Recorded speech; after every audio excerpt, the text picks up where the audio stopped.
Good afternoon. GS world के online platform पर आप सभी स्टूडेंट्स का स्वागत है।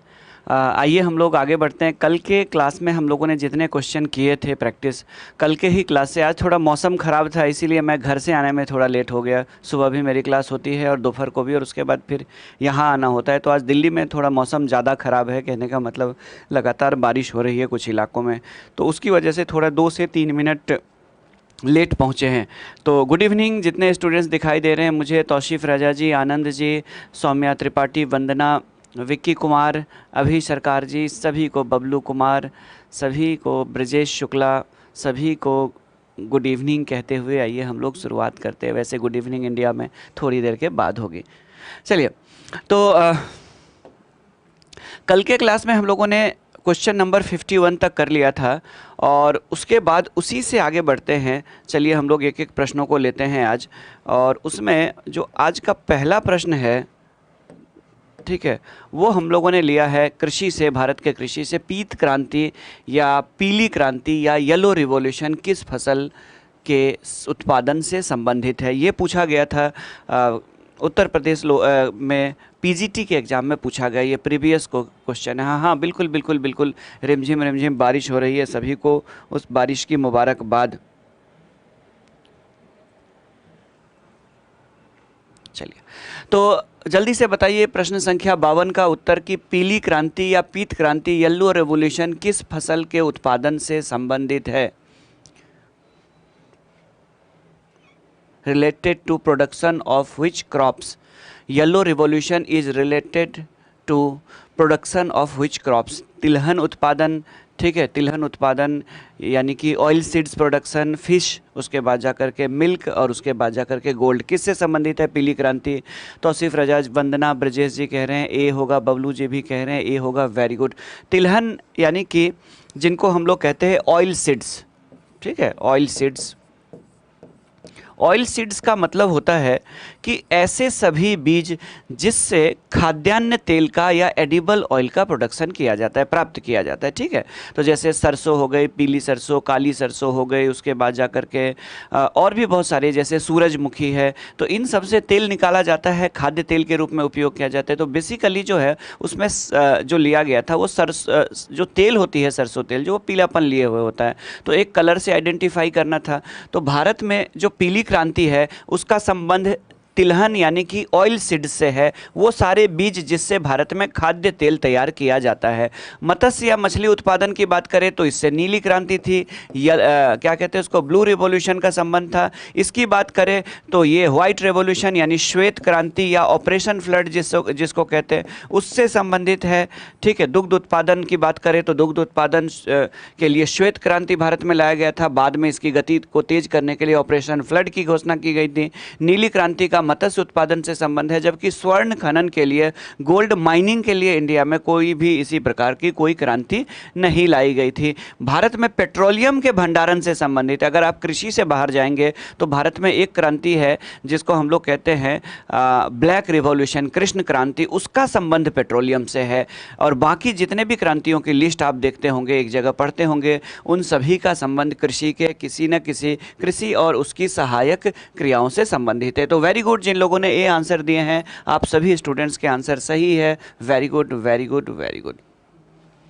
चलिए, अब बारिश में एंजॉय तो नहीं होता है क्योंकि क्लासेस आनी पड़ती है, ट्रैफिक जाम वगैरह सब हो जाती है। दिल्ली में बारिश का मतलब है कि ट्रैफिक जाम का हो जाना। चलिए, निम्नलिखित में से कृषि क्रांति से संबंधित नहीं है। देखिए यहाँ पे पूछा गया है, 3 क्रांतियों दी गई है और डी में है उपयुक्त में से कोई नहीं, ठीक है।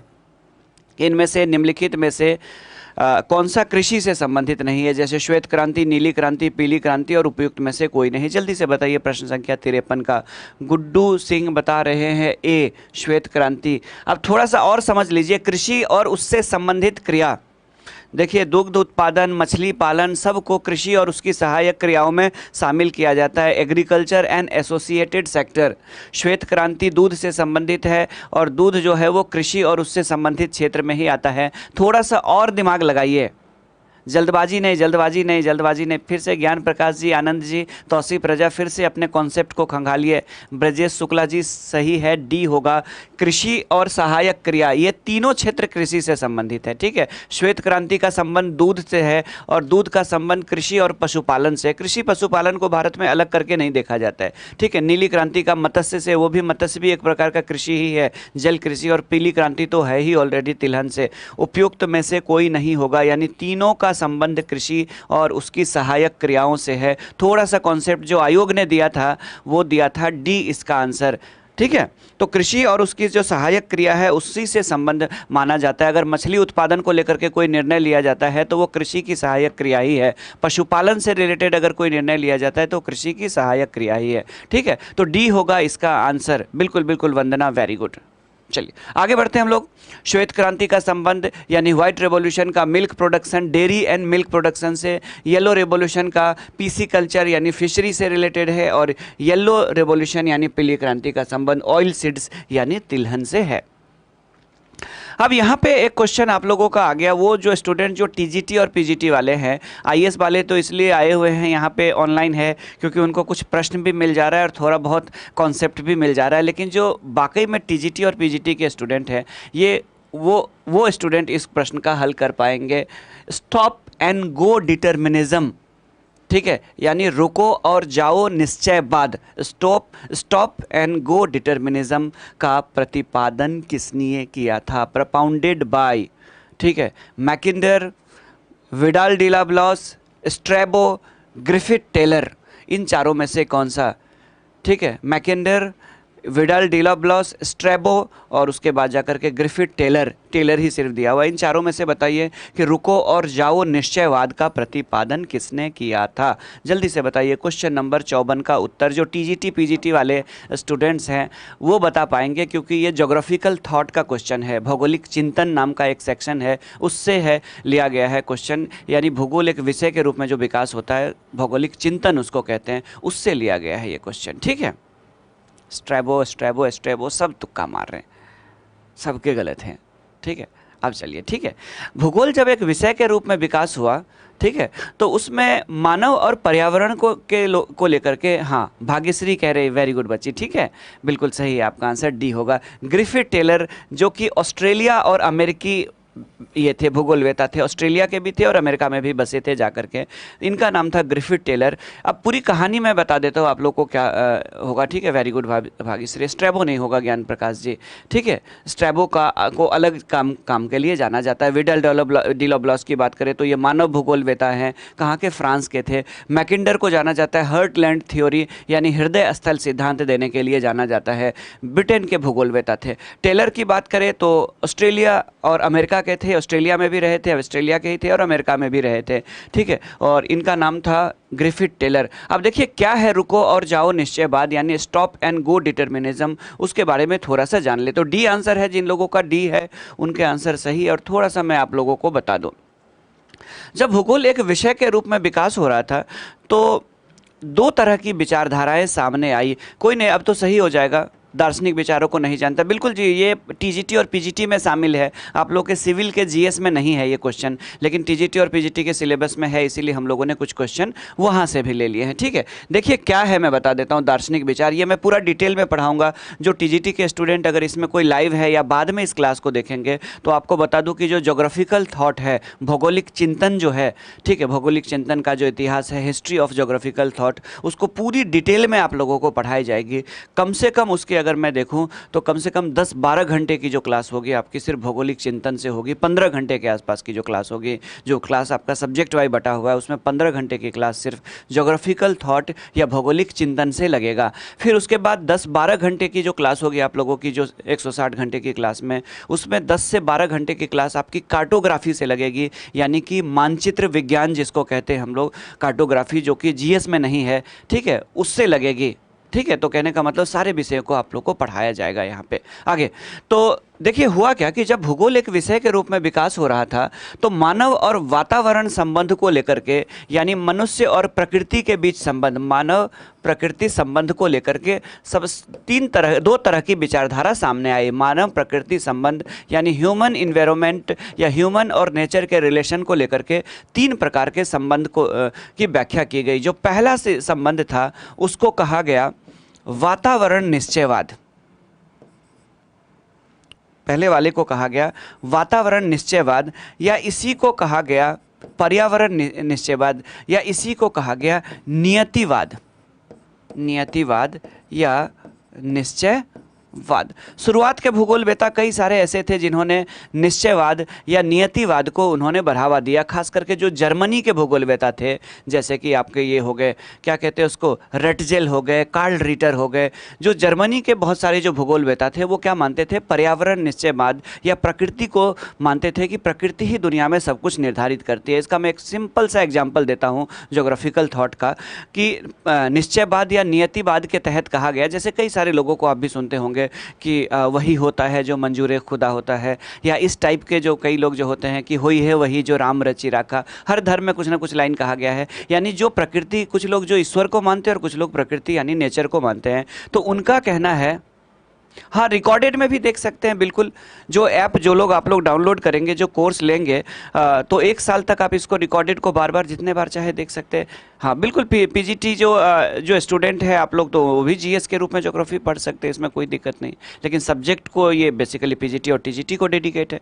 तो मेरे कहने का मतलब ये हुआ कि कुछ लोग ऐसे थे जो मानते थे कि प्रकृति ही सब कुछ तय करती है, अर्थात प्रकृति ने पश्चिमी यूरोप की जलवायु इस प्रकार बनाई हुई है कि वहाँ पे लोग रह रहे हैं। प्रकृति ने क्या कहते हैं उसको, मरुस्थल को इस प्रकार से बनाया है प्रकृति ने कि मरुस्थल में कोई जीव रह सकता है, कोई जीव नहीं रह सकता है। प्रकृति ने ध्रुव को इस हिसाब से बनाया है, या मैदानी क्षेत्र को, कि मनुष्य वहाँ पे रह सकता है, और ध्रुव को इस प्रकार से बनाया कि नहीं। यानी प्रकृति डिसाइड करता है कि मनुष्य कहाँ रहेगा, कहाँ नहीं रहेगा, मनुष्य किस अनुसार कहाँ पे रहेगा। ये कौन डिसाइड करेगा, ये प्रकृति डिसाइड करेगा। ठीक है, तो ऐसे विचारधारा जो ग्रिफिथ वो जो थे, ठीक है, कार्ल रिटर थे, रटजेल जैसे लोग थे, ज़्यादातर जर्मन भूगोलवेता थे। तो उनको उस विचारधारा को कहा गया नियतिवाद या निश्चयवाद या डिटर्मिनिज्म। ठीक है, क्लियर है। आगे दूसरा जो है, दूसरा यहां पे देख लीजिए, जो सेकंड वाला है, सेकंड वाला जो विचार था वो था कौन सा, तो वो था, पहला तो हो गया नियतिवाद, और दूसरा जो विचारधारा था वो था कि उसमें मनुष्य को माना गया। मुझे ढंग से याद नहीं आ रहा है कि उसमें एक विचारधारा थी जिसमें कहा गया मानववादी, ये ज़्यादातर जो थे ये मानववादी भूगोलवेता थे। ठीक है, मानववादी भूगोलवेता थे, और इसको कहा गया संभववाद। संभववाद, पॉसिबलिज्म या पॉसिबलिज्म, संभववाद। संभववाद क्या है सुन लीजिए, ये मानववादी विचारधारा है। इसमें मानव को, ठीक है, मानव को सबसे श्रेष्ठ माना गया। कहा गया कि ऐसा नहीं है कि प्रकृति ने चाहा है इसीलिए मनुष्य मैदान में रहता है, ठीक है, या प्रकृति ने चाहा है इसीलिए मनुष्य पर्वत पे अपना घर बनाता है, बल्कि मानव के अंदर पोटेंशियल है, क्षमता है, और मनुष्य के अंदर इतनी क्षमता है कि वो चाहे तो अंतरिक्ष में भी रह सकता है, वो समंदर के अंदर भी अपने लिए वातावरण तैयार करके, पर्यावरण तैयार करके रह सकता है। यानी प्रकृति नहीं डिसाइड करती है, बल्कि मानव के अंदर इतनी प्रतिभा या इतनी क्षमता है कि वो प्रकृति को अपने अनुसार उपयोग कर सकती है और अपने अनुसार वातावरण को अनुकूलित कर सकती है। यानी मानव की जो सीमा है वो असीमित मानव है, मानव की जो वो है क्षमता है वो असीमित है। तो इसको कहा गया मानववादी या फिर संभववादी विचारधारा। ठीक है, और इसको कौन मानते थे, तो इसको ज्यादातर फ्रांस के भूगोलवेता मानते थे, जिनको हम लोग क्या कहते हैं, विडाल डी ला ब्लॉस, जीन ब्रून्स, उसके बाद और भी बहुत सारे ज्योग्राफर्स थे। ठीक है, क्लियर है। तब जाकर के क्या हुआ, इन दोनों विचारधारा के बीच में लड़ाई होनी शुरू हो गई कि प्रकृति श्रेष्ठ है या मानव श्रेष्ठ है। मानव चाहे तो प्रकृति में परिवर्तन कर सकता है, या फिर प्रकृति चाहे तो मानव को पाल सकता है या समाप्त कर सकता है। और दोनों ही विचारधारा क्या है, अतिवादी, एक्सट्रीमिस्ट हो गए दोनों। देख लीजिए, तो दोनों जब एक्सट्रीमिस्ट हो गए तो फाइनली क्या हुआ कि ग्रिफिथ टेलर जैसे लोग आए और उन्होंने कहा कि प्रकृति मनुष्य के विकास को रोक नहीं सकता है, उसकी दिशा को रोक नहीं सकता है, लेकिन उसमें में कुछ समय के लिए ब्रेक लगा सकता है, और वो ब्रेक लगना भी चाहिए। इसी से प्रकृति और मानव दोनों का अस्तित्व बना रहेगा। क्यों? क्योंकि रुकेंगे जब आप तो सोचेंगे, सोचेंगे ठीक उसी तरह जैसे एक स्पीड ब्रेकर की तरह आप रुकते हैं और उसके बाद जाकर के फिर जब आप आगे बढ़ते हैं तो आप एक निश्चित दिशा में सुरक्षित रूप से आगे बढ़ पाते हैं। तो रुको और जाओ निश्चयवाद का मतलब हुआ ना तो प्रकृति पूरी तरह से श्रेष्ठ है, अकेले ये जो चाहे वो हो सकता है, ना मानव को ऐसा करना चाहिए कि अपने आप को सुप्रीम मानना चाहिए, बल्कि दोनों को मिल करके आगे बढ़ना चाहिए। और मानव को प्रकृति में विकास के लिए जब वो आगे बढ़े तो पहले रुके, फिर सोचे और फिर जाकर के आगे बढ़े। ठीक है, और इसी को कहा गया रुको और जाओ निश्चयवाद, जिसके प्रवर्तक थे टेलर। क्लियर है आप लोगों का? आगे चलिए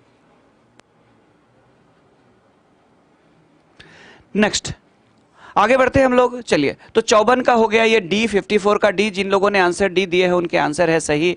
फ्रांस में मानव भूगोल की नींव डाली, यानी कि अभी भी मैंने थोड़ा सा हिंट दिया था क्वेश्चन नंबर 55। ठीक है, क्वेश्चन नंबर 55 का मैंने हिंट दिया था।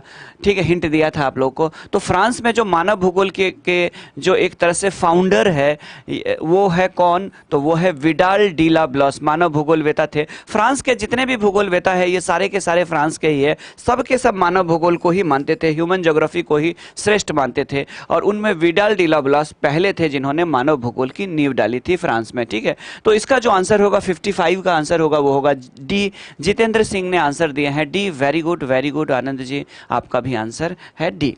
ठीक है, क्लास में पूरी डिटेल में पढ़ाया जाएगा मानव भूगोल, आर्थिक भूगोल क्या क्या होती है, कितनी शाखाएं होती है, सारी चीजें पीजीटी और टीजीटी की क्लास में डिटेल में होगी। Geographical thought. यहां पे एक प्रश्न और है, क्वेश्चन नंबर 56, कि फ्रांस में आधुनिक भूगोल के विकास का श्रेय किसको दिया जाता है? तो ये भी होगा कौन जी? ये भी होंगे विडाल डी ला ब्लॉस। आधुनिक भूगोल के जन्मदाता है फ्रांस में, शुरुआत करते हैं। और फ्रांस का जो आधुनिक भूगोल था वो मानव भूगोल ही था, यानी फ्रांस ने मानव भूगोल की जो शाखा है उसी पे सबसे ज्यादा फ्रांस के भूगोलवेताओं ने जोर दिया। ठीक है, और इसीलिए विडाल डी ला ब्लॉस इसका आंसर होगा 56 का बी। ठीक है, ये सब पूरी डिटेल में कहानियां भी पढ़ाएंगे। तो दो चार हम लोगों ने थॉट के भी ले लिए, ज्योग्राफिकल थॉट के भी ले लिए। ठीक है, गुड्डू सिंह जी कह रहे हैं पीजीटी की फी कितनी है? पीजीटी की फी 6,000 रुपये है मात्र, जिसमें 160 घंटे की लेक्चर होगी आप लोगों की। पूरी डिटेल में सिलेबस आपके सामने रख करके पूरी सिलेबस के हर टॉपिक को पढ़ाया जाएगा। इंग्लिश हिंदी दोनों वालों को क्लास में नोट्स भी करवाए जाएंगे और क्वेश्चन भी प्रैक्टिस करवाए जाएंगे। ठीक है, चलिए ठीक है, क्लियर है। चलिए आगे बढ़ते हैं। तो अब हम लोग ले लेते हैं यहाँ पे 6,000 है फी पीजीटी के, और टीजीटी का एक सब्जेक्ट का जो फी है वो है 5,000 रुपये। अभी शायद डिस्काउंट भी चल रहा है, देखिए 50% का जो डिस्काउंट है वो कब तक का है गुड्डू सिंह जी देख लीजिए। मुझे तो लगता है अभी तक डिस्काउंट था, पता नहीं वो कब तक है, अभी तक है या नहीं वो आपको इंक्वायरी से पता चल जाएगी। डिस्काउंट 50% का था जिसमें आधे पे ही एडमिशन हो रहे थे। अभी डिस्काउंट है या नहीं ये मुझे नहीं पता, आप लोग पता कर लीजिएगा। हाँ बिल्कुल, विडाल डी ला ब्लॉस बहुत बड़े भूगोलवेता थे, ये फ्रांस के थे। आगे रेडजेल और कार्ल रीटर सब जो थे ये सब थे जर्मन भूगोलवेता थे। आगे नेक्स्ट 57 का एक कह रहे मत्स्य उत्पादन का प्रमुख क्षेत्र है। ठीक है, उत्तरी अमेरिका का उत्तर पूर्वी तट, ए ऑस्ट्रेलिया का दक्षिण पश्चिमी तट, दक्षिण अमेरिका का दक्षिणी तट, सोवियत रूस का उत्तरी तट। जल्दी से बताइए कि मत्स्य उत्पादन का प्रमुख क्षेत्र है। यूएसए लेब्राडोर, यानी आनंद जी ने कहीं ना कहीं पढ़ा हुआ है। ठीक है, आनंद जी ने कहीं ना कहीं पढ़ा हुआ है, तौसीफ ने भी, जिन्हें ज्ञान प्रकाश जी ने भी, कहीं सौम्या भी पढ़ी हुई है बच्ची, वेरी गुड। राहुल जी आपका भी आंसर सही है, ए ही होगा। ठीक है, तो वेरी गुड गुड्डू, आपका भी आंसर सही है। देखिए क्या है कि उत्तरी अमेरिका का उत्तर पूर्वी तट इसका आंसर होगा। इन चारों में अगर देखें, इन चारों में देखें तो सबसे ज़्यादा जो मत्स्य का उत्पादन होता है, प्रमुख जो क्षेत्र है वो है कौन सा? तो वो है ये वाला क्षेत्र। अब देख लीजिए यहाँ पे, अब मैं थोड़ा सा गूगल करता हूँ और आप लोगों को वर्ल्ड मैप दिखाता हूँ, वर्ल्ड पॉलिटिकल मैप।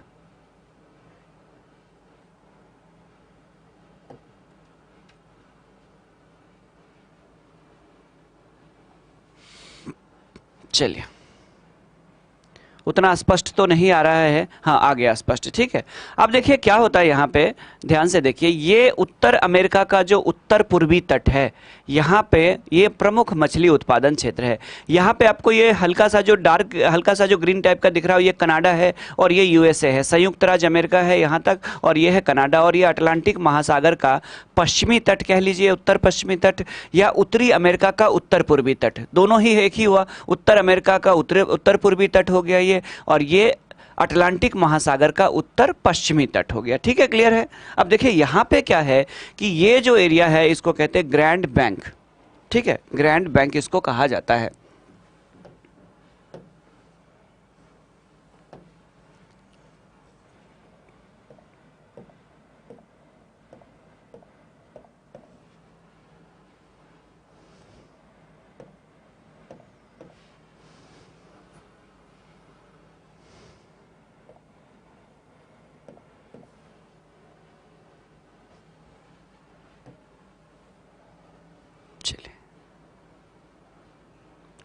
ये देख लीजिए, इसको कहते हैं ग्रैंड बैंक, जो कि न्यू फाउंडलैंड कनाडा के पास स्थित है। अब हम लोग मैप पे आते हैं, देख लीजिए ग्रैंड बैंक कहाँ पे है, ये देख लीजिए अमेरिका का ये वाला जो तट देख रहे हैं कनाडा और अमेरिका का, यहाँ पे एक आइलैंड है जिसको कहते हैं हम लोग न्यू फाउंडलैंड, जो कि कनाडा का एक द्वीप है।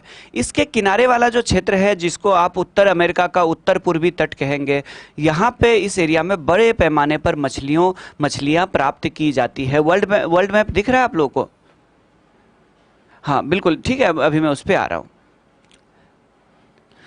अब देखिए यहाँ पे क्या है कि ये जो देख रहे हैं ये एरिया में बड़े पैमाने पर मछली क्यों पकड़ी जाती है, उसको मैं आप लोगों को थोड़ा सा एक्सप्लेन कर देता हूँ, ठीक है। आगे नेक्स्ट, तो इसमें होता ये है कि यहाँ से एक धारा चलती है जिसको हम लोग कहते हैं गल्फ स्ट्रीम धारा। उत्तरी अटलांटिक महासागर में एक धारा अमेरिका के पूर्वी तट के सहारे चलती है जिसको कहते हैं गल्फ स्ट्रीम, ठीक है। और इधर से एक धारा आती है ग्रीनलैंड की तरफ से होते हुए जिसको कहते हैं लेब्राडोर की धारा, और ये ठंडे पानी की धारा है, ये गर्म पानी की धारा है। और दोनों धारा जो है ये न्यू फाउंडलैंड और उसके आसपास न्यूयॉर्क के आसपास का जो एरिया देख रहे हैं यहाँ पे आकर के मिल जाती है। कौन सी? लेब्राडोर धारा, और उसके बाद जाकर के ये गल्फ स्ट्रीम की धारा। आपको एक चीज बता दूं कि सागर के में जहाँ पे एक गर्म और एक ठंडे पानी की धारा जहाँ पे मिलती है, ठीक है, जहाँ पे एक ठंडे पानी की धारा और एक गर्म धारा आकर के मिलती है, तो उससे क्या होता है कि वहाँ पे धुंध छा जाती है। अब देखिए पुलिस वाले की भी डाटा की अगर कोई चोरी कर ले तो फिर आम जनता कहाँ जाएंगे, किसके पास शिकायत लेके जाएंगे?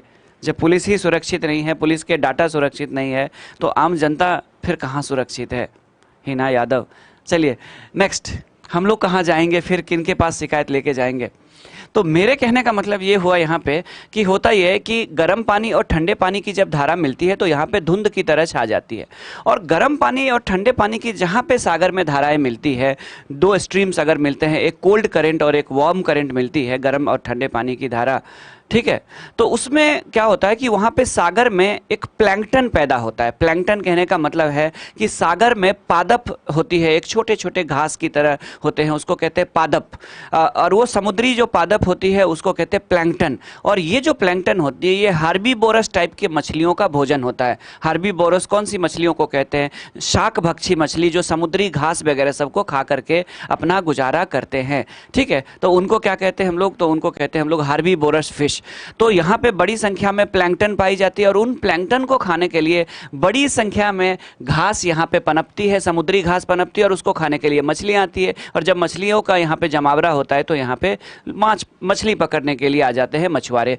तो ठंडे पानी और गर्म पानी की जलधारा जहाँ पे मिलेगी वहाँ पे प्लैंकटन पनपेंगे, और वहाँ पे जब प्लैंकटन की संख्या ज़्यादा होगी तो स्वाभाविक रूप से इन प्लैंकटन को खाने वाले हार्बीवोरस जो फिश होती है, ठीक है, शाकाहारी फिश जो होती है, उसकी संख्या बड़ी संख्या में यहाँ पे पाई जाएगी, ठीक है, क्लियर है। आगे ऐसे ये सब चीज़ें नहीं, थोड़ा सा अगर मजाक कर रहे हैं तो थोड़ा एक सीमा में रह करके जो लाइन लिख रहे हैं राहुल मौर्य जी, ऐसी लाइनें नहीं लिखना चाहिए, ठीक है। थोड़ा सा मजाक को भी एक लिमिट में, ऐसे स्टेटमेंट, आप भी उसी सरकारी विभाग के ही में ही जाने की तैयारी कर रहे हैं आप लोग, तो सरकारी विभाग को लेकर के नकारात्मकता नहीं होनी चाहिए, ठीक है। मजाक अपनी जगह है। पुलिस एक ऐसा विभाग होता है जो इतने प्रेशर में और इतनी सारी समस्याओं के साथ उन्हें काम करना पड़ता है। हम लोग उस चीज़ को नहीं समझ सकते, बाहर रह करके प्रशासन चलाना कितना मुश्किल काम है।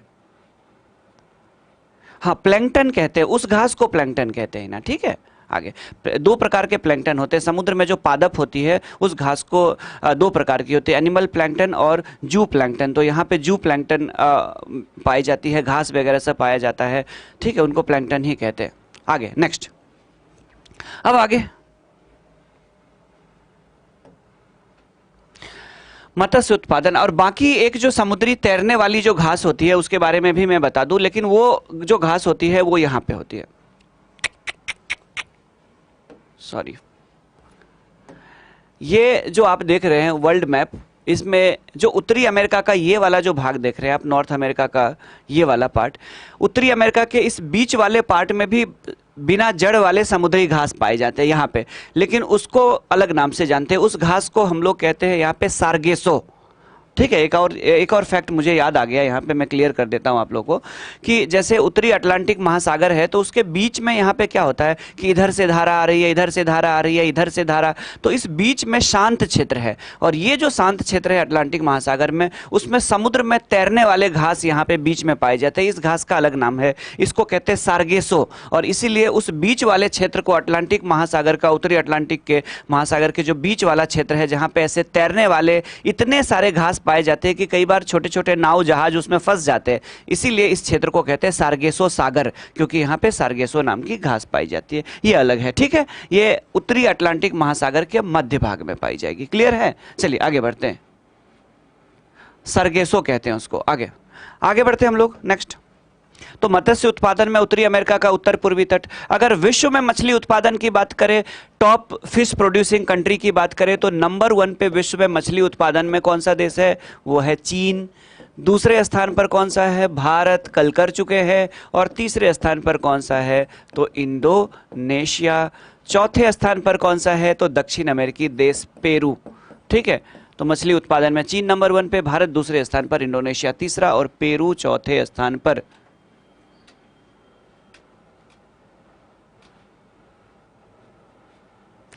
हाँ, ये चीज़ अलग चीज़ है, सही बोल रहे हैं। आवाज़ तो नहीं निकलती है पुलिस के सामने, लेकिन कहने का मतलब है कि हम लोग इतने साल से पढ़ा रहे हैं शिक्षक के रूप में, तो जानते हैं कि पुलिस किस सिचुएशन में काम करती है उनके लिए, ठीक है। आगे, जब खुद को, कई भी विभाग ऐसे होते हैं जिन पे हम लोग आंख मूंद करके सीधे ब्लेम लगा देते हैं। पुलिस के पास कोई जादू की छड़ी नहीं होती है, ठीक है। पुलिस के रूप में काम करना कितना दबाव का काम है। मैं जब सिविल सेवा में पिछले कई साल से पढ़ा रहा हूँ, तो कई सारे ऐसे स्टूडेंट हैं जो प्रशासनिक सेवा की तैयारी कर रहे हैं एसडीएम या डीएसपी बनने के लिए, और ज़्यादातर सब इंस्पेक्टर या फिर कोई ना कोई कांस्टेबल होते हैं। हर बैच में 4, 5, 6, 7 ऐसे होते ही हैं कि पुलिस डिपार्टमेंट में या तो एसआई है या फिर कांस्टेबल है, और उनके लिए, उनसे जब बात करते हैं तब पता चलता है उनके लिए कितना मुश्किल काम होता है अपनी पर्सनल लाइफ को मैनेज करना। आगे, ट्रक फार्मिंग किससे संबंधित? चलिए हम लोग मेन मुद्दे पे आते हैं। ट्रक फार्मिंग किससे संबंधित है? ठीक है, ट्रक फार्मिंग किससे संबंधित है, यानी कि ट्रक फार्मिंग इज रिलेटेड, तो साग सब्जी, दूध, अनाज और मुर्गी पालन। पहले ये समझ लीजिए आप लोग और उसके बाद जाकर के इसका उत्तर बताइए, फिर मैं आपको इसका कॉन्सेप्ट भी बता दूंगा, ठीक है। चलिए, इसका मैं कॉन्सेप्ट भी बता दूंगा। साग सब्जी, दूध, अनाज, मुर्गी पालन, ट्रक फार्मिंग किससे संबंधित है? जल्दी से बताइए। ट्रक फार्मिंग का मतलब क्या होता है? खेती की पद्धति में ट्रक कहाँ से बीच में आ गया? ट्रैक्टर तो समझ में आता है, ट्रक कहाँ से आ गया? चलिए जल्दी से बताइए। साग सब्जी कह रहे हैं, चलिए वेरी गुड।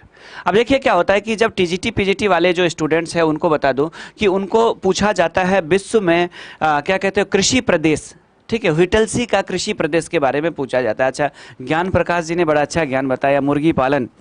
चलिए आगे, आनंद जी कह रहे हैं कि डी, मुर्गी पालन। रामचंद्र जी कह रहे हैं डी, नहीं होगा जी, डी ए होगा। देखिए ट्रक फार्मिंग का मतलब क्या होता है, यहाँ पे ट्रक का क्या रोल होता है। देखिए, जैसे मान के चलिए कि हमारा ये दिल्ली एनसीआर है, ठीक है, यहाँ से जहाँ से मैं अभी लाइव हूँ ये मुखर्जी नगर है, और मुखर्जी नगर के जस्ट बगल में कुछ ही दूरी पे दिल्ली की सबसे बड़ी सब्जी मंडी है, उसको कहते हैं आज़ादपुर सब्जी मंडी, ठीक है, क्लियर है, आज़ादपुर सब्जी मंडी।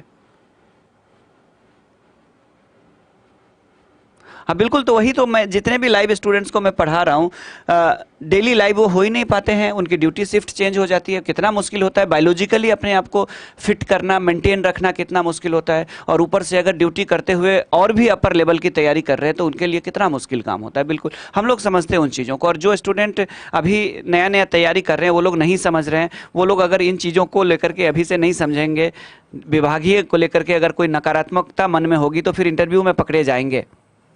आप जिस व्यवस्था में शामिल हो जाने जा रहे हैं और उसी व्यवस्था की बुराई करेंगे तो स्वाभाविक रूप से इंटरव्यू वाले पकड़ लेंगे इस चीज़ को। चलिए, तो संस्थान के प्रति या विभाग के प्रति नकारात्मकता नहीं होनी चाहिए। सिविल सेवक की सेवा की तैयारी करने वाले छात्रों को आम जनता की तरह विचार नहीं होना चाहिए, उन्हें एक एलिट ग्रुप में शामिल किया जाता है। आगे चलिए, तो ट्रक फार्मिंग का मतलब क्या होता है? देखिए, जैसे ये दिल्ली है, तो दिल्ली में क्या होता है कि दिल्ली में मान के चलिए कि आबादी 2.5 करोड़ प्लस है। ठीक है, 2.5 करोड़ से ज़्यादा, 2.5 करोड़ से अधिक आबादी है दिल्ली की। और ये सभी जो आबादी है ये कौन से काम में लगे हुए हैं? तो सभी आबादी जो है वो इंडस्ट्री और सर्विस सेक्टर में लगे हुए, उद्योग और सेवा क्षेत्र में लगे हुए, राइट। तो उद्योग और सेवा क्षेत्र में जो दिल्ली में लगे हुए लोग हैं 2.5 करोड़ लोग, और इनकी इनकम भी ठीक ठाक है, तो स्वाभाविक रूप से ये अपनी जो प्राथमिक ज़रूरत है यानी कि फल सब्जी अनाज, इन सब चीज़ के लिए बड़ा ही क्या होता है कि बाहर से उनको, चलिए, बड़ा ही क्या कहते हैं उसको, उनको बाहर से ये करना पड़ता है, क्या कहते हैं उसको, उनको मंगाना पड़ता है सारी चीज़ें।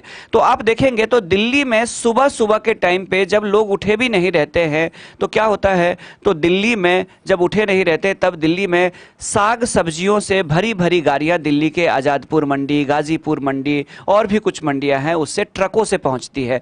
तो ज़्यादातर जो सब्जियाँ होती है वो ट्रक से बड़े आसानी से, ट्रक से क्यों पहुँचती है? क्योंकि दिल्ली के बाहर जो सोनीपत है मान के चलिए, या दिल्ली के बाहर सोनीपत इधर की तरफ उत्तर की तरफ है, पानीपत की इधर है, मान के चलिए कि इधर की तरफ गुड़गांव है, करनाल है, इधर की तरफ फरीदाबाद है, मान के चलिए इधर की तरफ गाजियाबाद है उत्तर प्रदेश का, और उसके बाद जाकर के गौतम बुद्ध नगर है, इधर की तरफ बहादुरगढ़ है हरियाणा का।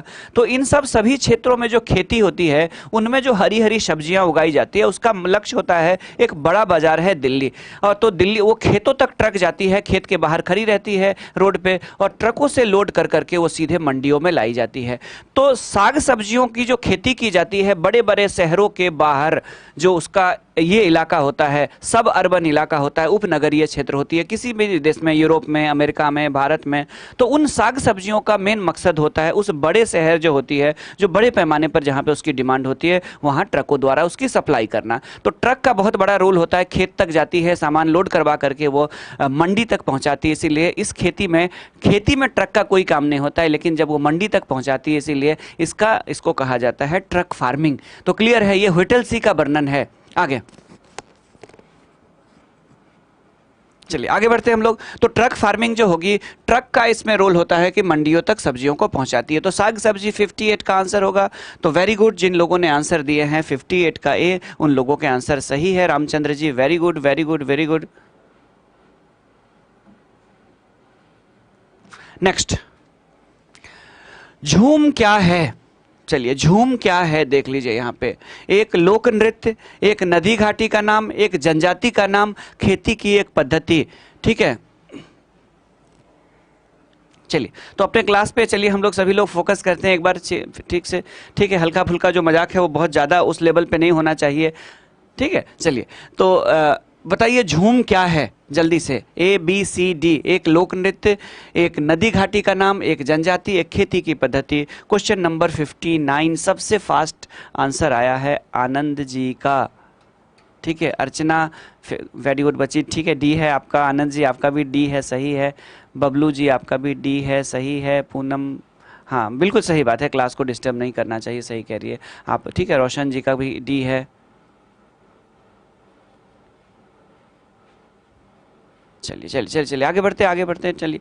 तो डी होगा आंसर। देखिए झूम क्या होता है, मैं थोड़ा सा झूम कल्टीवेशन को ही पूरा एक्सप्लेन कर देता हूँ। अखिल जी, पूना यादव, आप सभी के सही आंसर। तौसीफ रजा जी, ब्रजेश जी, गुड्डू, राहुल जी, सभी का आंसर सही है। चलिए आगे बढ़ते हैं हम लोग, और इसे थोड़ा सा मैं एक्सप्लेन कर देता हूँ। ठीक है, चलिए, ये है हमारे भारत का कौन सा रीजन, आप लोग समझ गए होंगे। नॉर्थ ईस्ट रीजन या seven sisters of India, right. जब यहाँ पे जाएंगे आप तो यहाँ पे कुछ जनजाति आपको मिलेंगे मेघालय में, कुछ जनजाति मिलेंगे असम में, कुछ जनजाति मिलेंगे नागालैंड में। ये एक विशेष प्रकार की खेती करते हैं। जैसे नागालैंड में चले जाएंगे आप, वहाँ पे चले जाएंगे मेघालय में तो खासी नाम की जनजाति मिलेगी आपको, ठीक है, गारो खासी जयंतिया में से खासी नाम की जनजाति। ये करते क्या है देख लीजिए।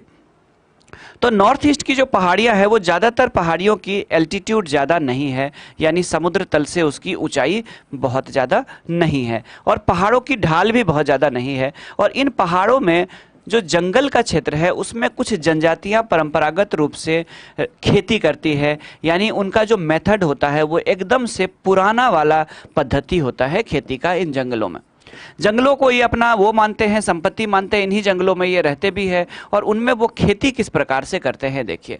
तो वो क्या करते हैं कि किसी एक पहाड़ी ढलान को सेलेक्ट करते हैं, ठीक है, किसी एक पहाड़ी ढलान को वो सेलेक्ट करेंगे और उसके सारे पेड़ पौधों को क्या करेंगे, तो इतने इस ढलान के इसको काट देंगे, रिमूव कर देंगे।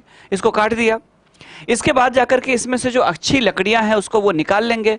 और उसके बाद जाकर के, अच्छा अनुष्का जी आपका भी तो देख ही तो रहा हूँ कमेंट। अच्छा, आपने अभी आंसर दिया कहाँ है, आंसर दीजिए, सबके सबके मैं देख रहा हूँ, ठीक है, बड़ा सा स्क्रीन लगा हुआ है अनुष्का, ठीक है। आगे तो यहाँ पे देख लीजिए क्या है कि जब इन पेड़ों को काट दिया जाता है तो अच्छे लकड़ियों को ये ट्राइब्स जो होते हैं ये घर ले जाते हैं, और बाकी में क्या करते हैं तो आग लगा देते हैं, ठीक है। देख लीजिए यहाँ पे झूम कल्टीवेशन को मैं थोड़ा सा आपको पिक्चर भी इसका दिखा देता हूँ।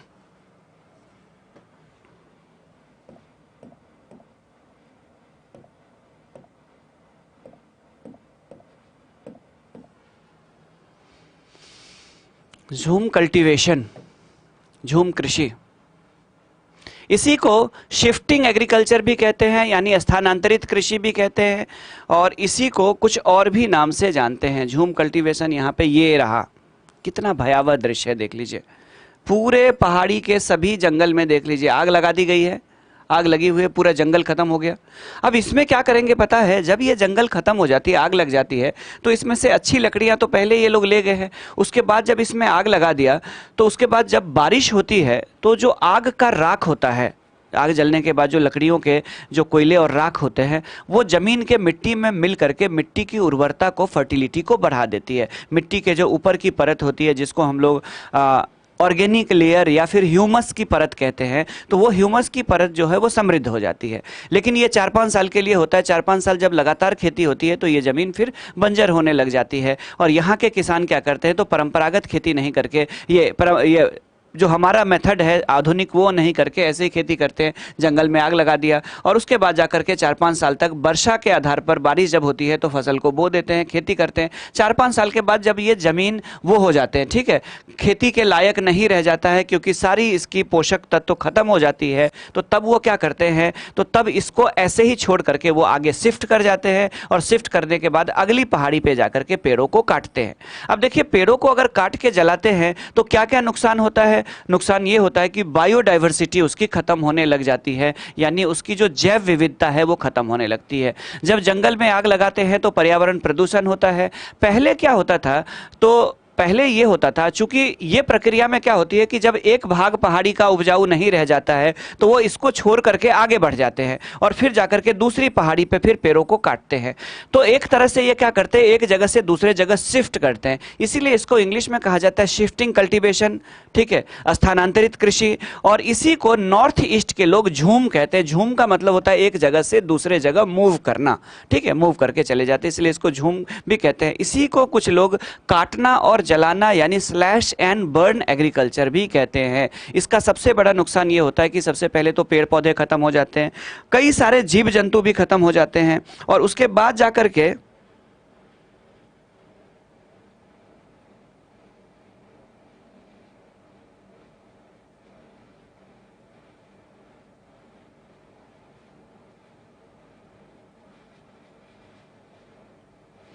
एक मिनट,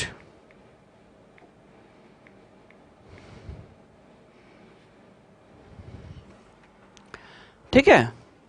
तो क्या होता है, तो इस तरह से इसी को स्लैश एंड बर्न भी कहते हैं। दूसरा नुकसान ये होता है कि जब ये जंगल कट जाती है, तो पहले क्या था आपको बता दूं, पुराने समय में तो आदिवासियों की संख्या कम थी। ट्राइबल एरिया की बात करें तो ट्राइब्स की पॉपुलेशन कम थी, तो जितनी जंगल डिफॉरेस्टेशन होता था यानी कि निर्वनीकरण होता था, तो जब तक ये दूसरे पहाड़ी पे आगे बढ़ते थे और इसके में 4-5 साल खेती करते थे, तो ये रिकवरी कर जाता था, यानी कि दोबारा फिर से वन प्राकृतिक रूप से उगाते थे। लेकिन अब जनसंख्या बढ़ी है, जनजातियों की भी जनसंख्या बढ़ी है, तो जनजातियों की जनसंख्या बढ़ने की वजह से क्या है कि जितनी तेजी से निर्वनीकरण हो रहा है, डिफॉरेस्टेशन हो रही है, उतनी तेजी से रिकवरी नहीं हो रही है। और उसका परिणाम क्या हो रहा है, तो उसका परिणाम तेजी से जंगल खत्म हो जाते हैं। तो आपको बता दूं, झूम एक प्रकार की एक कृषि है, जिस कृषि के करने से पर्यावरण को काफी नुकसान होता है और ये एक तरह से पारिस्थितिकी तंत्र के लिए खतरा है। भारत की बात करें तो नॉर्थ ईस्ट में इसको झूम कहते हैं, भारत के अलग अलग भागों में अलग अलग नाम से जाना जाता है। अगले किसी क्लास में मैं आपको पूरी डिटेल में और भी डिटेल में इन सब के बारे में बताऊंगा। तो डी जिन लोगों का आंसर है उन लोगों का आंसर है सही। चलिए आगे बढ़ते हैं हम लोग। कालीन उत्पादन में किस देश के बाद भारत का द्वितीय स्थान है? यह टीजीटी का क्वेश्चन पूछा हुआ है प्रीवियस ईयर में। कालीन उत्पादन में भारत का कौन सा स्थान है? तो दूसरा स्थान है पूछ रहा है। तो आखिर विश्व में किसका पहला स्थान है, ये नहीं पूछ करके क्या पूछा, लैंग्वेज चेंज कर दिया कि किस देश के बाद भारत का द्वितीय स्थान है, यानी कि पहला स्थान किस देश का है, ये पूछ रहा है कालीन के उत्पादन में। जल्दी से बताइए क्वेश्चन नंबर 60 का आंसर। ठीक है, प्रश्न संख्या 60 का उत्तर जल्दी से बताइए।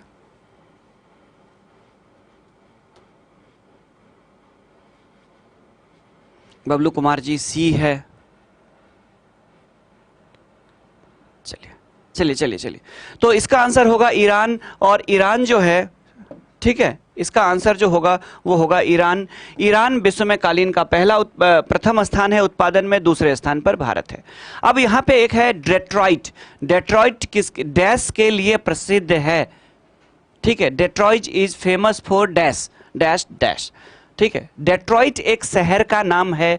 यह है संयुक्त राज्य अमेरिका का एक शहर है जहां पे बड़े पैमाने पर उद्योग लगाए गए हैं। आपको बताना है क्वेश्चन नंबर 61 का आंसर कि डेट्रॉइट जो कि एक इंडस्ट्रियल सिटी है, औद्योगिक शहर है, संयुक्त राज्य अमेरिका के महान झीलों के तट पर।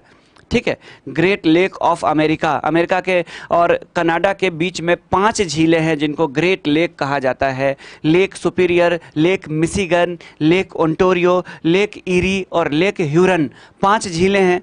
ठीक है, उन 5 में से 2 झीलें पूरी तरह से अमेरिका में है और बाकी 3 झीलें अमेरिका और कनाडा दोनों में है। तो 5 जो झीलें हैं, ग्रेट लेक्स जिसको कहा जाता है, उन्हीं में से एक ग्रेट लेक के किनारे बहुत सारे बड़े बड़े शहर है। उसी में से एक शहर है डेट्रॉइट, जो पूरी दुनिया में किसके लिए प्रसिद्ध है? जल्दी से बताइए। आनंद जी बता रहे हैं ए 61 का, रश्मि बता रही है वेरी गुड बच्ची ए, गुड्डू सिंह जी ए, very good very good very good. ठीक है, ओनली 1 हिना कह रही है वेरी गुड बच्ची। ठीक है, आपके भी सही, रामचंद्र आपके भी सही है, अजय जी आपके भी सही हैं, आपके भी सही है, शखाराम जी आपके भी सही है, अर्चना आपकी भी सही है। आगे नेक्स्ट, स्वचालित वाहन, very good very good very good. अब देखिए मैं थोड़ा सा आप लोगों को बता दूं ये वाली कंपनी का नाम। चलिए थोड़ा सा मैं आप लोगों को 2-3 चीजें, पूरा कॉन्सेप्ट ही क्लियर करते चलता हूं।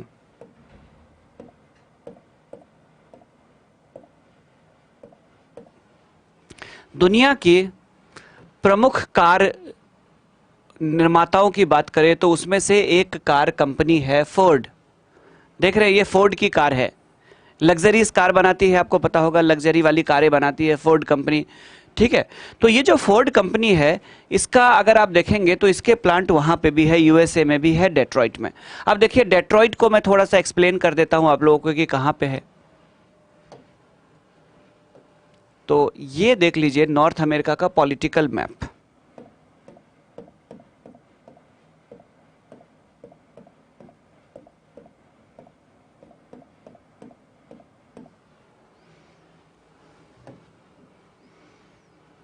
Political map of north America. चलिए, तो आप लोगों के पास, सभी लोगों के पास एटलस होगा ही। ये कहां से आ गया बीच में? ठीक है, आप लोग के पास, सभी लोगों के पास एटलस होगा ही।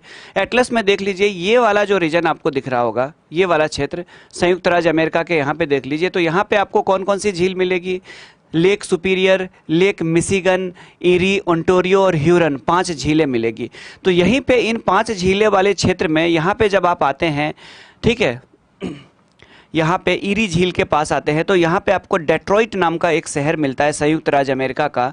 इसमें मोटर निर्माण के बड़े बड़े वो लगे हुए हैं, कंपनियां हैं जो मोटर बनाती है, यानी कि कार, जीप वगैरह सब बनाती है। ठीक है, तो इसको डेट्रॉइट कहा जाता है। और डेट्रॉइट पूरी दुनिया में इतना ज़्यादा फेमस है कि किसी भी देश में उसका जो क्या कहते हैं उसको, मोटर निर्माण वाली जो कंपनी सबसे ज़्यादा जिस शहर में होती है, उसको उस शहर का डेट्रॉइट कहा जाता है, इतना ज़्यादा फेमस है वो। ठीक उसी तरह जैसे आपको पता होगा कि ब्रिटेन का मैनचेस्टर जो था, वो दुनिया में सबसे ज़्यादा कपड़ा उत्पादन के लिए प्रसिद्ध था जिस समय औद्योगिक क्रांति हुई थी ब्रिटेन में। तो और इसीलिए बाद में जिन जिन देशों में कपड़े उद्योग के बड़े पैमाने पर उद्योग लगाए गए, मिलें लगाई गई, उनको गर्व से उस देश का मैनचेस्टर कहा गया। हालांकि मूल मैनचेस्टर में अब कपड़ा उद्योग बहुत ज़्यादा नहीं रह गया है, लेकिन शुरुआत वहां से हुई थी और इसीलिए उस देश का। तो जिन जो कंपनी की अगर हम लोग बात करें, तो ज़्यादातर जो कंपनियां हैं उसकी डेट्रॉइट जो एक ऐसा शहर है जहां पे बहुत सारे मोटर निर्माण कंपनियों है। ठीक है, ऑप्शन भी एक्सप्लेन कर दे। अच्छा, बाकी सूती वस्त्र की बात कर ले तो सूती वस्त्र के लिए आपको पता है कि दुनिया में कौन कौन से फेमस है। मैनचेस्टर, जो कि मैंने अभी ब्रिटेन में बताया था है, और बाद में जिन जिन देशों में सूती वस्त्र उद्योग का विकास हुआ उसे उस देश का मैनचेस्टर कहा गया। जैसे भारत की अगर हम लोग बात करें, तो भारत में कानपुर की बात करें तो कानपुर को कहा जाता है उत्तर भारत का मैनचेस्टर, यानी मैनचेस्टर ऑफ नॉर्थ इंडिया। इसी तरह से अगर बात करें तो अहमदाबाद को क्या कहा जाता है? तो अहमदाबाद को कहा जाता है भारत का मैनचेस्टर, यानी मैनचेस्टर ऑफ इंडिया। और दक्षिण भारत में जब आप तमिलनाडु में जाते हैं तो तमिलनाडु में आपको कोयम्बटूर नाम का एक शहर मिलता है जिसमें बहुत ज़्यादा सूती कपड़ा की मिल और धागे की मिल है, तो इसको कहते हैं दक्षिण भारत का मैनचेस्टर। ठीक उसी तरह से अगर बात करें तो जब आप जापान में जाते हैं तो जापान में आपको कौन सा मिलता है? तो जापान में आपको मिलता है ओसाका, और ओसाका को कहा जाता है किसका मैनचेस्टर? जापान का मैनचेस्टर। ठीक है, तो जिन जिन देशों में सबसे ज्यादा सूती वस्त्र उद्योग का विकास हुआ है, जिन शहरों में, उसको उस देश का मैनचेस्टर कहा जाता है। तो दूसरा भी हो गया। रेयॉन की बात कर ले तो ये आर्टिफिशियल फाइबर है, ये संयुक्त राज्य अमेरिका में होता है, भारत में बहुत कम होता है रेयॉन वगैरह सबका उत्पादन। और रसायन उद्योग की बात करें तो जिसमें पेट्रोकेमिकल इंडस्ट्रीज पाई है, तो उसमें भारत में भी आप देखिए कई सारे पेट्रोकेमिकल इंडस्ट्रीज आपको कहाँ पे दिखाई देता है? जामनगर में, मैंगलोर में दिखाई देता है। ठीक है, आगे बढ़ते हैं हम लोग नेक्स्ट। तो इसका ए आंसर था। वेरी गुड, जिन लोगों ने आंसर ए दिए हैं। क्वेश्चन नंबर 62 ले लेते हैं कि निम्नलिखित में से कौन सा नगर जापान का मैनचेस्टर कहा जाता है? तो यहीं पे मैंने किया था, आप लोगों को पता होगा, ओसाका। जब आप जापान में जाएंगे तो जापान में आपको 4 द्वीप दिखाई देंगे, 4 बड़े बड़े द्वीप दिखाई देंगे। ठीक है, तो जापान का मैं पॉलिटिकल मैप दिखाता हूं आप लोग को। जापान पॉलिटिकल मैप, ठीक है, ये देख लीजिए जापान का पॉलिटिकल मैप। ठीक है, तो जापान का जब आप पॉलिटिकल मैप, राजनीतिक मानचित्र देखते हैं, तो उसमें जापान का जो सबसे उत्तर में जो बड़े 4 बड़े आइलैंड की बात करें तो इसको कहते हैं होक्काइडो, इसको कहते हैं होन्शु, इसको कहते हैं शिकोकू और इसको कहते हैं क्यूशु। 4 बड़े द्वीप है उसके। ठीक है, शिकोकू और उसके बाद जाकर के ये है क्यूशु, और यहाँ से यहाँ तक जो देख रहे हैं इसको कहते हैं होन्शु द्वीप। जापान का सबसे बड़ा द्वीप है। इसी होन्शु द्वीप पे यहाँ पे देखेंगे तो एक शहर है कोबे और एक है ओसाका। और ये जो शहर है होन्शु द्वीप पे, कोबे और ओसाका, यहाँ पे ठीक उसी तरह जैसे भारत में अहमदाबाद, सूरत में बड़े पैमाने पर कपड़े और धागे बनाने की मिल है, वैसे ही कोबे और ओसाका में बड़ी संख्या में जापान में है। तो इसे जापान का मैनचेस्टर कहा जाता है। ये देख लीजिए होन्शु द्वीप पर स्थित है जापान का ओसाका। क्लियर है आप लोग का? तो जापान का ओसाका अगर आपसे पूछेगा तो क्या है, तो इसे ही क्या कहा जाता है? जापान का मैनचेस्टर कहा जाता है। क्लियर है? तो 62 का बी, रामचंद्र जी, गुड्डू, रोशन मंडल जी, पूजा आपका भी सही है, तौसीफ रजा जी, ज्ञान प्रकाश जी, पूनम यादव आपका भी सही है, वेरी गुड, हिना आपका भी सही है। चलिए सभी लोगों का। अच्छा, जर्मनी में, हाँ जर्मनी में भी है कुछ क्षेत्र, हर देश में कोई ना कोई ऐसा क्षेत्र है जिसको उस देश का मैनचेस्टर कहा जाता है। आगे चलिए संध्या, वेरी गुड, आगे। अब उसके बाद निम्नलिखित परिस्थितियों में से गेहूं की अच्छी खेती के लिए कौन सा युग्म आवश्यक है? गेहूं के लिए एक आइडियल क्लाइमेटिक कंडीशन क्या होती है? Medium temperature and medium rain यानी वर्षा, उसके बाद high temperature and high rainfall यानी अधिक तापमान अधिक वर्षा, उच्च तापमान और मध्यम वर्षा high temperature and medium rainfall, या low temperature and low rainfall. कौन सा होगा? कम वर्षा कम तापमान ये होगा, या उच्च तापमान कम वर्षा, या मध्यम वर्षा उच्च तापमान भारी वर्षा, या फिर मध्यम तापमान और मध्यम वर्षा। इन चारों में से गेहूं की खेती आप याद करिए भारत में कौन सी स्थिति में होता है। तो भारत में गेहूं की जो फसल होती है वो होती है रबी की फसल। रबी की फसल, रबी फसल में अगर हम लोग बात करें तो बुआई कौन से महीने में होती है? तो रबी के फसल की बुआई होती है नवंबर में, आमतौर पर कुछ जगहों पे दिसंबर तक चली जाती है, और कटाई जो होती है फसल वो होती है मार्च और अप्रैल में, एंड ऑफ द मार्च या फर्स्ट वीक ऑफ अप्रैल। ठीक है, तो मार्च अप्रैल में, उस समय जब गर्मी की शुरुआत ही हो रही होती है तब गेहूं पक करके तैयार हो जाता है। तो कुल मिलाकर के अगर देखें तो ये विंटर सीजन का फसल है, यानी कि शीत ऋतु में होने वाला फसल है भारत में गेहूं। राइट, शीत ऋतु में पूरी तरह से जब पकती है तब जाकर के बसंत ऋतु होता है तो उनके दानों के मॉइस्चर सूख जाते हैं। तो कुल मिलाकर के याद कर लीजिए, जनवरी में ज़्यादा बारिश होती नहीं है, फरवरी में भी ज़्यादा बारिश नहीं, थोड़ी बहुत भारत में उत्तर भारत में होती है। किससे? पश्चिमी विक्षोभ से। जब गेहूं के खेत को आप सिंचाई भी करते हैं तो ऐसा नहीं है कि धान के खेत की तरह कमर तक पानी भर देते हैं, थोड़ी सी सिंचाई करते हैं 14-15 दिन के बाद, और उसके बाद अगली सिंचाई फिर 30 दिन के बाद करते हैं। यानी आपको बहुत कम पानी चाहिए और गेहूं के लिए, लेकिन आपको नियमित पानी चाहिए। पहली बुआई के बाद 14 से 15 दिन के बाद, उसके फिर 30 दिन के, उसके 30 दिन के बाद आपको या उसके आसपास पानी चाहिए। तो कम पानी चाहिए। और तापमान की बात कर ले तो भारत में नवंबर से, तो एक तरह से देखिए अक्टूबर के बाद से क्या होता है, शीत ऋतु की शुरुआत हो जाती है, तो कम तापमान। तो रबी की फसल है गेहूं, और रबी की फसल में गेहूं को कम तापमान भी चाहिए और कम वर्षा भी चाहिए, लेकिन पानी चाहिए ही। तो इसका आंसर होगा डी 63 का। Very good, very good. Satish Chandra ji आपका फसल, ये आपका भी सही है। रामचंद्र जी आपका भी सही है। आनंद जी आपका भी सही है।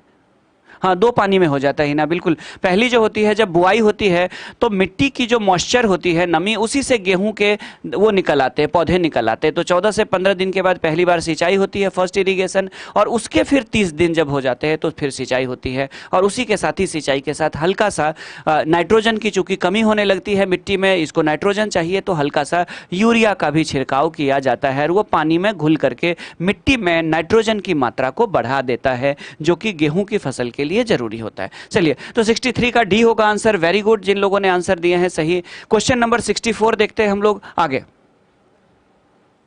अब चलिए, निम्नलिखित परिस्थितियों में से गेहूं की अच्छी खेती के लिए कौन सा युग्म आवश्यक है?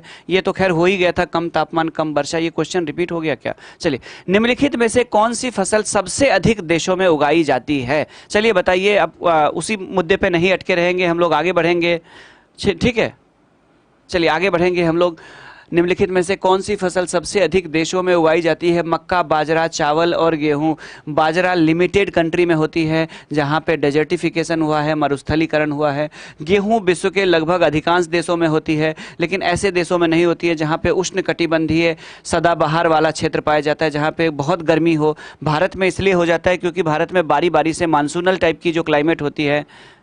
ठीक है, हाँ बिल्कुल बिल्कुल, नेट के लिए पता कर लीजिए ललित जी। तो कहने का मतलब है कि भारत में गेहूं की खेती इसलिए हो पाती है शरद ऋतु में। ज़्यादातर देशों में, ऐसे ही देशों में होती है जिस देश में शीतोष्ण प्रकार की जलवायु है, जहाँ पे गर्मी नहीं पड़ती है। भारत में गर्मी तो पड़ती है, लेकिन भारत में सर्दियों का भी मौसम होता है। मानसून वाले जलवायु में बारी बारी से सर्दी गर्मी पड़ती है, इसीलिए सर्दियों में भारत में गेहूँ हो जाती है, गर्मी में नहीं हो पाएगी। कुछ देश ऐसा है जहाँ पे पूरे साल भर गर्मी पड़ती है, तो वहाँ पे गेहूँ होने का सवाल ही नहीं है। जहाँ पे बहुत कम बारिश होती है वहीं पे लोग बाजरा बोते हैं। चावल भी दुनिया के ज़्यादातर जो है, कम ही ऐसे देशों में चावल होती है। क्यों? क्योंकि इसके लिए बहुत ज़्यादा तापमान के साथ ही वर्षा भी चाहिए, और नदी घाटी का जो क्षेत्र होता है, एलोवियल सॉइल, वहाँ पे होती है। मक्का दुनिया के लगभग अधिकांश देशों में होती है। उत्तरी अमेरिका में भी मक्का होता है, दक्षिण अमेरिका के भी ज़्यादातर देशों जैसे ब्राज़ील में होता है। यूएसए तो नंबर 1 है मक्का का उत्पादन। दुनिया के प्रमुख मक्का उत्पादन देशों में दक्षिण अमेरिकी देश भी है। मक्का की उत्पत्ति ही दक्षिण अमेरिका में हुई है। भारत जैसे देशों में भी मक्का होती है, और अफ्रीका के भी ज़्यादातर देशों में जहाँ पे गेहूं की फसल नहीं होती है वहाँ पे भी मक्का प्रमुख अनाज है। तो कुल मिलाकर के मक्का जो है वो दुनिया के अधिकांश देशों में उगाई जाती है। ये एक हो गया। लेकिन नंबर ऑफ कंट्री की बात करें, लेकिन अगर पूछे कि दुनिया की सबसे प्रमुख खाद्यान्न कौन सी है, मेजर, ठीक है, आपसे अगर पूछेगा major food grain of the world, यानी प्रमुख अनाज की बात करें या प्रमुख खाद्यान्न की बात करें पूरे विश्व की, ठीक है, विश्व में अगर प्रमुख खाद्यान्न की बात करें या अनाज की बात करें तो नंबर 1 पे होगा व्हीट यानी गेहूं, नंबर 2 पे होगा चावल यानी कि राइस, और नंबर 3 पे होगा मेज यानी कि मक्का। तो विश्व में पूछेगा कि खाद्यान्न में सबसे महत्वपूर्ण खाद्यान्न कौन सा है तो वो होगा गेहूं, दूसरा कौन सा चावल, और तीसरा मक्का। अगर आपसे पूछे कि भारत का सबसे प्रमुख खाद्यान्न कौन सा है तो भारत में सबसे प्रमुख खाद्यान्न जो वो है चावल, सबसे ज्यादा क्षेत्र में बोई जाती है।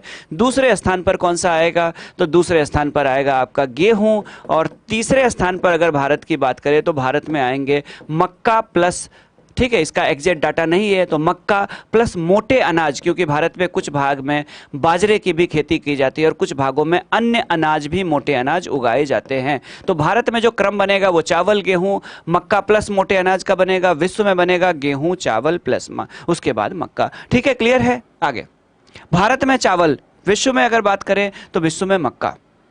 चावल अगर बात करें खेती के मामले में तो नंबर ऑफ कंट्री कम है, देशों की संख्या। ज्यादातर चावल कहां पे उगाई जाती है? दक्षिण एशिया, दक्षिण पूर्वी एशिया, एशिया की ही फसल है चावल। आप पूछेंगे बाकी देश, तो बाकी देश में थोड़े बहुत अमेरिका में नदी घाटी में उपजाई जाती है, थोड़े बहुत इटली में, यानी यूरोप में सिर्फ इटली जैसे देशों में, इटली की पो घाटी में उपजाया जाता है। और बाकी चावल अगर देखें तो बड़े बड़े जो देश है जैसे रूस वगैरह सब में उनमें नहीं उगाया जाता है चावल। सिर्फ एशिया, कहाँ पे? दक्षिण एशिया, दक्षिण पूर्वी एशिया, पूर्वी एशिया, इन्हीं देशों में दुनिया की 90% से ज्यादा चावल होती है। ठीक है, तो देशों की संख्या कम हो गई। चलिए आगे बढ़ते हैं हम लोग। नेक्स्ट, वेबर ने उद्योगों की स्थापना से संबंधित सिद्धांत का प्रतिपादन किया था। जर्मन ज्योग्राफर थे अल्फ्रेड वेबर। ठीक है, हाँ, रोटी का भंडार वो मैं ग्रासलैंड में आप लोग को बता दूंगा कि ब्रेड बास्केट क्यों कहा जाता है उसे। ठीक है, ब्रेड बास्केट उसे क्यों कहा जाता है वो मैं भी, एक मिनट।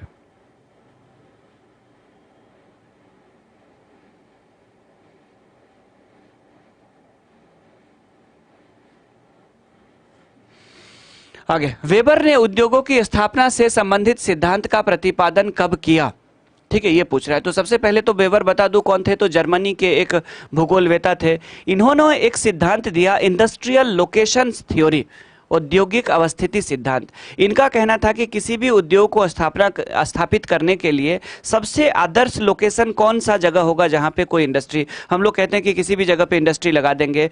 हम लोग एक सामान्य व्यक्ति बाहर से सोचते हैं कि कहीं पे भी उद्योग लग सकता है। उद्योग आमतौर पर एक्सपर्ट्स जो होते हैं वो वहां पे रिकमेंड करते हैं जहां पे सबसे ज्यादा प्रॉफिट हो। 61 का अर्चना कह रही है ए होगा, ठीक है, 66 का कह रही है ए होगा, तौसीफ जी कह रहे हैं 1905, कुछ लोग 5, 19 सब कर रहे हैं। अभी मतलब कहने का मतलब अंदाज लगा रहे हैं, टीजीटी पीजीटी में पूछा जाता है। तो अल्फ्रेड वेबर का ये कहना था कि कोई भी उद्योग कहीं पे भी लगा देंगे तो प्रॉफिट नहीं होगा, बल्कि उद्योग सबसे बेस्ट वहाँ पे होगा जहाँ पे मिनिमम ट्रांसपोर्टेशन कॉस्ट होगा। इस सिद्धांत को एक दूसरे नाम से भी जाना जाता है और उसको कहते हैं न्यूनतम परिवहन लागत सिद्धांत, मिनिमम ट्रांसपोर्टेशन कॉस्ट, ठीक है, थ्योरी, यानी सबसे कम जहां पे परिवहन होगा। एक उद्योग को लगाने के लिए क्या क्या सामान चाहिए? तो उद्योग को कच्चा माल चाहिए, फिर जब उद्योग का तैयार सामान तैयार हो जाएगा तो उसे फिर पहुंचाने के लिए, मार्केट में पहुंचाने के लिए फिर आपको चाहिए ट्रांसपोर्टेशन। तो जहां पे परिवहन लागत सबसे कम होता है उस जगह पे उद्योग लगाना चाहिए, क्योंकि परिवहन लागत बहुत इंपॉर्टेंट होती है, चाहे वो कच्चा माल को लाने का हो, चाहे तैयार माल को मार्केट तक पहुंचाने का हो। तो उनका जो सिद्धांत है वो परिवहन लागत सिद्धांत है, न्यूनतम परिवहन लागत सिद्धांत है, और वो उन्होंने दिया था अल्फ्रेड वेबर ने, जो कि जर्मन के भूगोलवेता थे, और उन्होंने दिया था इस सिद्धांत को 1919 में। ठीक है, 1919 में। फाइनली ये किताब के रूप में 1930 में पब्लिश हुई थी।